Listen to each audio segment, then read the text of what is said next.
Olá, professor Tiago de Sociologia por aqui. Vamos falar sobre diversidade sexual e movimento social. Vamos lá? Bom, então diversidade sexual e, claro, diversidade de gênero, certo?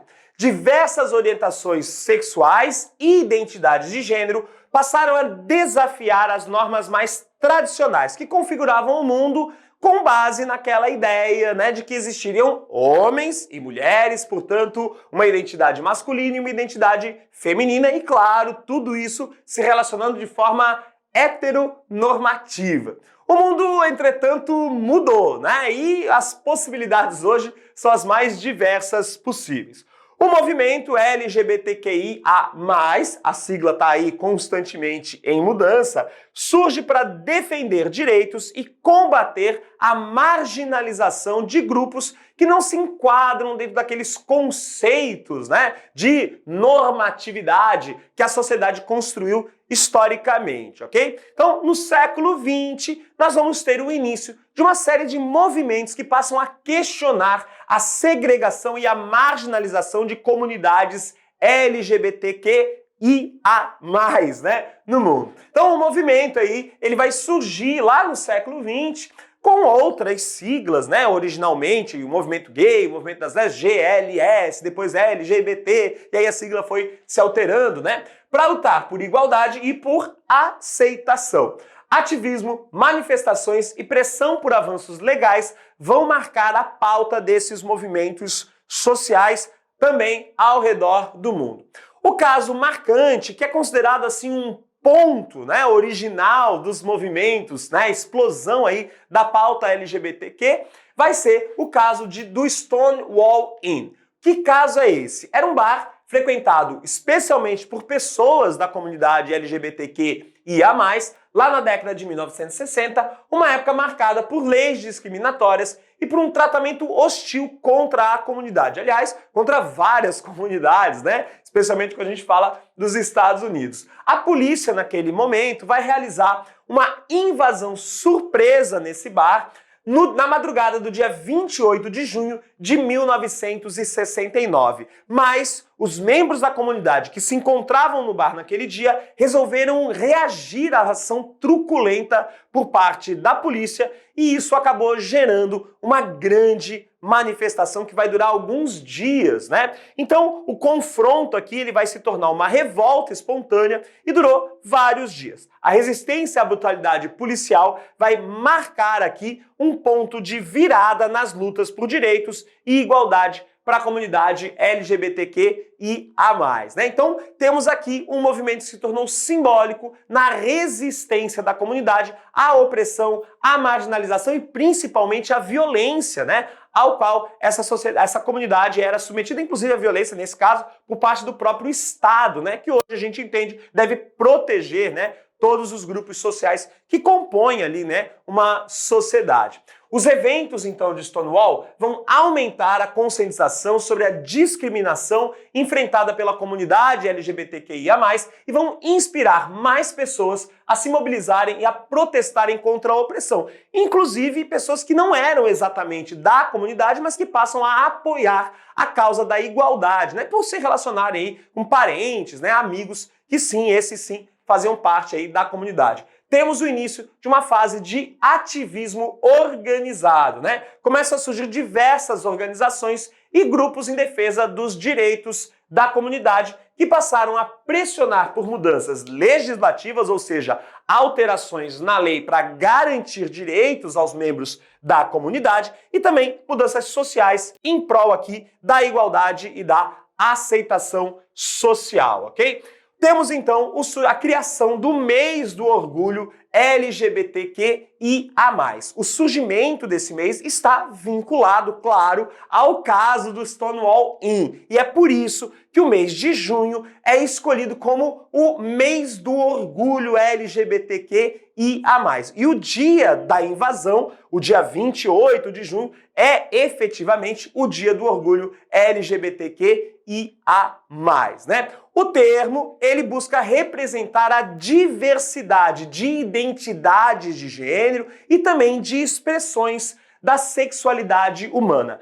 cada uma dessas letras carrega aí um significado diferente. Gays, lésbicas, gays, bissexuais, transgêneros, travestis, queers, intersexos, assexuais, né? Algumas dessas nomenclaturas mudam, algumas são bem vistas, outras nem tanto, né? Não há um consenso, a gente está tentando ser aqui o mais abrangente possível, né? E claro, há mudanças constantes nessas nomenclaturas e por isso também a gente tem o mais lá no final dessas letras, que vai englobar orientações e identidades que não estão nomeadas aqui ou que nem são às vezes ainda reconhecidas, né? Nem mesmo dentro da comunidade, ok? Pra gente apenas deixar marcado aqui para vocês o que cada uma das letras significa, né? Lésbicas seriam as mulheres que são emocional, romântica, sexualmente atraídas por outras mulheres. As pessoas gays, né, são os homens aí que se encontram na mesma condição, porém, homens que se atraem, né, ou que se envolvem emocional, afetiva ou sexualmente com outros homens. Os bissexuais são aquelas que se envolvem independente do gênero, né, da outra pessoa.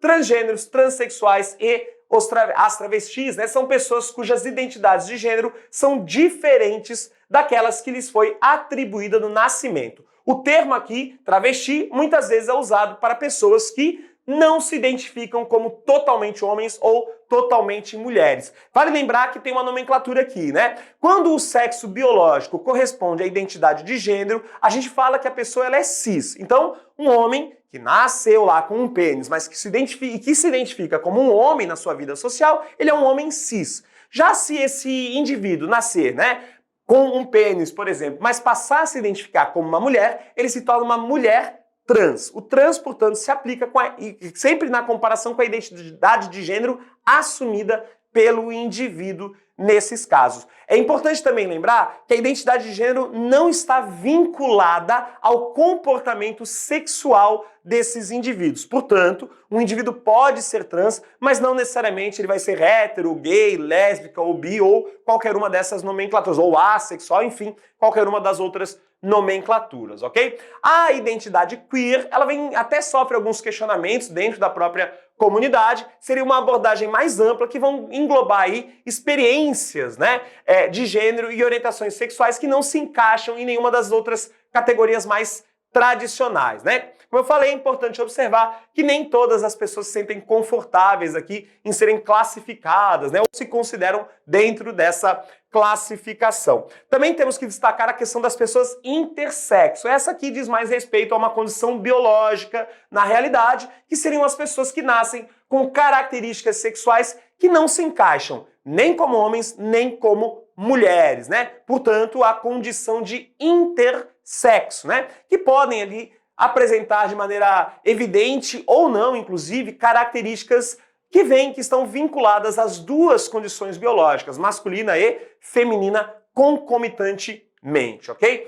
Também vale lembrar aqui que existem os assexuais, pessoas que não sentem atração sexual por outras pessoas, apesar de sim sentirem atração afetiva. Elas podem se relacionar, namorar, casar, né, sem qualquer problema, mas elas não sentem desejo, né, sexual por nenhuma dessas pessoas com as quais elas se relacionam, né? E o mais, como eu já falei lá no início, indica aí uma amplitude, né, em frente à diversidade dos gêneros, das identidades de gênero, né, das identidades e das relações, né, sexuais que podem ser estabelecidas dentro da comunidade. Então a ideia de manter aqui uma abordagem ampla, né, e também uma abordagem inclusiva em relação à diversidade, né, de identidades de gênero e de orientação sexual. Aliás, importante lembrar, a gente fala orientação sexual e não opção sexual nesse caso, quando a gente pensa a questão da sexualidade. Vale lembrar também a existência, né, dos indivíduos que nós chamamos de não binários ou de gênero fluido, que são aquelas que não estão necessariamente vinculadas às categorias aí, né, da binariedade,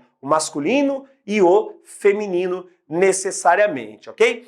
Outro aspecto importante que a gente precisa destacar quando a gente fala de identidade de gênero e questões vinculadas à sexualidade é a característica heteronormativa do mundo ocidental no qual a gente vive, né? Bom, a heteronormatividade, ela vai definir a heterossexualidade como a norma. Na heterossexualidade, os relacionamentos são compostos basicamente por um elemento de ordem masculina e por um elemento de ordem feminina. Nessa relação, com base no princípio da heteronormatividade, Em geral, se estabelece uma lógica de dominância do masculino sobre o feminino. Aquela identidade, aquela lógica lá do patriarcalismo. Pois bem, essa heteronormatividade ela vai permear os mais diversos aspectos da vida social nas mais diversas sociedades humanas, né? Práticas não heterossexuais, ou melhor, né, não heteronormativas, vão ser historicamente estigmatizadas e, em muitos países, ainda criminalizadas. Vale a gente lembrar que o comportamento heteronormativo, apesar de estar vinculado a uma lógica heterossexual, ela pode ser evidenciada e estar presente nas relações homoafetivas. Isso ocorre quando, dentro de uma relação homoafetiva, um dos membros é atribuído, né, aos membros do casal, nesse caso, né, as pessoas envolvidas nessa relação, papéis, atitudes ou comportamentos que simulem uma relação heterossexual. É quando se coloca, né, a ideia de que um dos parceiros se encontra numa situação de dominância, ou seja, numa postura masculina, e o outro se colocaria numa condição de dominado, né, ou seja, numa postura que no campo da heteronormatividade seria representado por um papel feminino. Temos então, né, como eu falei, né, a lógica heteronormativa permeando as mais diversas esferas das relações aqui sociais, né, das relações humanas de diversas maneiras, né? Algumas reivindicações aí gerais, né, dos movimentos LGBTQ e a mais, né? A legalização das uniões homoafetivas é claro, né? Uma das principais reivindicações que já foi alcançada e conquistada em algumas sociedades. A adoção de crianças, né, por casais homossexuais, a criminalização de práticas discriminatórias, o reconhecimento do chamado nome social, né? Então que as pessoas têm o direito de ser chamadas pelos nomes com os quais elas se sentem confortáveis, e também a mudança civil do nome de registro, né? Ou seja, você poder alterar os documentos para adotar, no caso de uma pessoa trans, um nome que seja mais adequado à identidade de gênero que aquela pessoa assumiu ao longo da sua vida. É importante a gente destacar, né, que essas mudanças elas se dão no campo legislativo, o que não é não é uma garantia que a sociedade vai logo de cara encarar com normalidade, né, essas realidades com as quais em geral a sociedade não estava tão acostumada, apesar de sempre existirem, né? Historicamente, essas pessoas sempre existiram, né? Entretanto, sempre foram marginalizadas, perseguidas, silenciadas e muitas vezes, né, violentadas, né? Tiveram suas vidas destruídas, foram mortas, né, presas, enfim, de várias maneiras, né? Foram aí silenciadas. Então, muitos países reformam as suas leis para atender às demandas do movimento e, de fato, né, estender os direitos de cidadania a todos os indivíduos, sem que exista discriminação legal, né, em relação às identidades de gênero e às práticas sexuais de cada um, desde que, claro, essas práticas não incorram aí, né, em afetar a dignidade de outras pessoas. Mas, como eu falei, isso não é uma garantia, mas é um passo importante para que a sociedade, né, vá compreendendo os novos tempos, as transformações que nós vivemos, né? Há um reconhecimento crescente dos direitos e da dignidade das pessoas LGBTQ e a mais, né? Em vários países do mundo, isso inclui o Brasil, apesar de ainda ser um país em que a violência de gênero é muito recorrente, legalmente, né, nós tivemos aí nos últimos anos alguns avanços. Cumpre, entretanto, a gente lembrar que isso não ocorre em todos os lugares da mesma forma ou na mesma velocidade, né? Há muitos países em que a homossexualidade, por exemplo, ainda é considerada crime e esses comportamentos são punidos de forma extremamente violenta, né? O progresso, portanto, vai variar globalmente, né? Com regiões que ainda não reconhecem plenamente direitos da comunidade LGBTQIA+. O ativismo, portanto, permanece vital para promover igualdade e justiça. E, inclusive, os movimentos internacionalizados são fundamentais para pressionar governos estrangeiros que assumam posturas, né, de reconhecimento dos direitos humanos, inclusive, né, em relação a todos os cidadãos que habitam os seus territórios. O movimento LGBTQIA+, tem sido fundamental na promoção de uma sociedade mais inclusiva e igualitária, desafiando normas, pressionando por mudanças legais e culturais e trabalhando pela aceitação de todos, de todas as orientações sexuais e identidades de gênero. Fechamos o nosso momento aqui sobre diversidade sexual e movimento social. Te aguardo para mais momentos no Sochi. Até o próximo. Tchau!